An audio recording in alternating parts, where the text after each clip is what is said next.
Hello friends, welcome to பாண்டிநாட்டு சமையல். இன்னைக்கு நம்ம பார்க்க போற ரெசிபி என்னன்னு பார்த்தீங்கன்னா, ஒரு ருசியான கருவாட்டு குழம்பு எப்படி பண்றதுங்கிறது தான். இது சூப்பரான கமகமன்னு இந்த கருவாட்டு குழம்பை எப்படி வைக்கலாங்கிறது தான் நம்ம இன்னைக்கு பார்க்க போறோம். இப்போ இதை எப்படி பண்ணலாங்கிறத பார்க்கலாம் வாங்க. இன்னைக்கு நான் துண்டு கருவாடுல தாங்க கருவாட்டு குழம்பு வைக்க போறேன். இது பால் சுறா இந்த கருவாடு. இது நான் ஒரு 5 நிமிஷம் சுடு தண்ணியில ஊற வச்சு கழுவி எடுத்து வச்சிருக்கிறேன். இது ரொம்ப உப்பா இருக்கும் இதுல, அதனாலதான் வெது வெதுப்பான தண்ணியில ஒரு டைம் கழுவி எடுத்துக்கோங்க. நான் இப்போ ஒரு கடாய் வச்சிருக்கிறேங்க. அதுல நல்லெண்ணெய் ஒரு 4ல இருந்து 5 ஸ்பூன் பக்கம் சேர்த்துக்கோங்க. நல்லெண்ணெயில செய்யுங்க, சூப்பர் டேஸ்டா இருக்கும். எண்ணெய் சூடாகட்டும். எண்ணெய் சூடானதும் கடுகு, உளுந்தம்பருப்பு, ஒரு 1/4 ஸ்பூன் பக்கம் வெந்தயம், இது நல்லா பொரியட்டும். கடுகெல்லாம் நல்லா வெடிக்கவும் இதோட கருவேப்பிலை போட்டுக்கோங்க. இப்போ இதோட சின்ன வெங்காயம் ஒரு 20 வெங்காயம் பக்கம் முழுசா போட்டுக்கோங்க. முழுசா போடுங்க, நல்லா இருக்கும். இதை நல்லா இப்போ வதக்கிக்கலாம். இதோட ஒரு 10-12 பல் பூண்டு போட்டுக்கலாம். அதோட 2 பச்சை மிளகாய் கீரி போட்டுக்கோங்க. இது எல்லாத்தையுமே நல்லா வதக்கிக்கோங்க. இப்போ நல்லா வதங்கவும் தக்காளி போட்டுக்கோங்க. நான் இன்னைக்கு 3 தக்காளி கட் பண்ணி போட்டிருக்கிறேன்.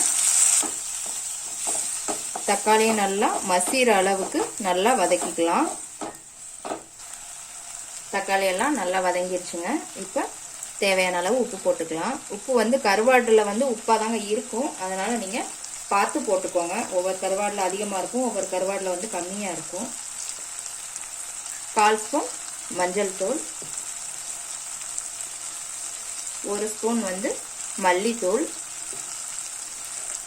1 ஸ்பூன் தனி மிளகாத்தூள், 1 ஸ்பூன் குழம்பு மிளகாத்தூள். குழம்பு திக்கா இருக்கிறதுக்காக நான் போடுறேன். இப்போ இதை எல்லாத்தையும் நல்லா மிக்ஸ் பண்ணிக்கலாம்.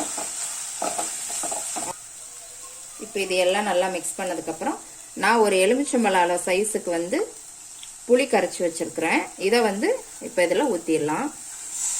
இந்த கருவாட்டு குழம்பு ரொம்ப டேஸ்டா சூப்பரா இருக்குங்க. காரசாரமான கருவாட்டு குழம்பு தான். நான் ஏற்கனவே கருவாடு தொக்கு உங்களுக்கு வீடியோ போட்டிருக்கிறேன். அதை டிஸ்கிரிப்ஷன்ல போடுற லிங்கை அதை டச் பண்ணி நீங்க உள்ள போய் பார்க்கலாம். இது நல்லா எல்லாத்தையும் மிக்ஸ் பண்ணி விட்டுக்கோங்க. இது ஒரு 3 நிமிஷம் நல்லா கொதிக்கட்டும், பச்சை வாசம் போற அளவுக்கு. நான்வெஜ் பிரியர்ஸ்க்கெல்லாம் நிறைய நான்வெஜ் ஐட்டம்ஸ் எல்லாம் நான் போட்டிருக்கிறேங்க, வீடியோவா போட்டிருக்கிறேன். நீங்க அதெல்லாம் போய் பாருங்க, எப்படி இருக்குன்ட்டு செஞ்சு பாருங்க கண்டிப்பா.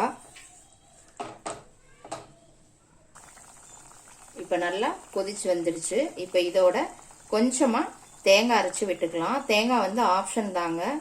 நீங்க நிறைய குவாண்டிட்டி ஜாஸ்தி வேணும் அப்படின்னா நீங்க தேங்காய் அரைச்சு விட்டுக்கலாம்.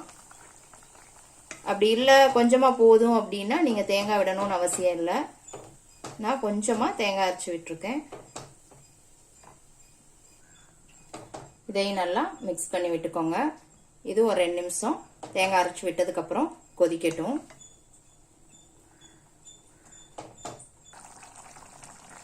இப்ப நல்லா கொதி வந்துருச்சுங்க.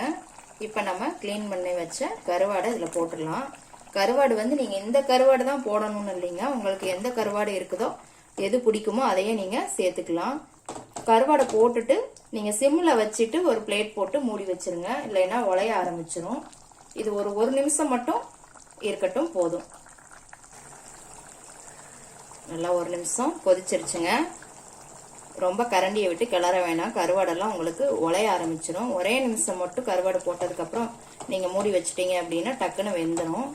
சூப்பரான கருவாட்டு குழம்பு ரெடி ஆயிருச்சு. இந்த மெத்தட்ல செஞ்சு பாருங்க, உங்களுக்கு ரொம்ப பிடிக்கும். எப்படி இருக்குன்னு செஞ்சு பார்த்துட்டு கமெண்ட்ல போடுங்க. லைக் பண்ணுங்க, ஷேர் பண்ணுங்க, சப்ஸ்கிரைப் பண்ணுங்க. கூடவே பெல் ஐக்கான் பட்டனையும் அமுக்குங்க. நாளைக்கு மறுபடியும் வேற ஒரு ரெசிபியோட சந்திக்கலாம் ஃப்ரெண்ட்ஸ். அன்போடு சமைத்து ஆனந்தமாய் உண்டு இன்பமாய் வாழுங்கள். வாழ்க வளமுடன்.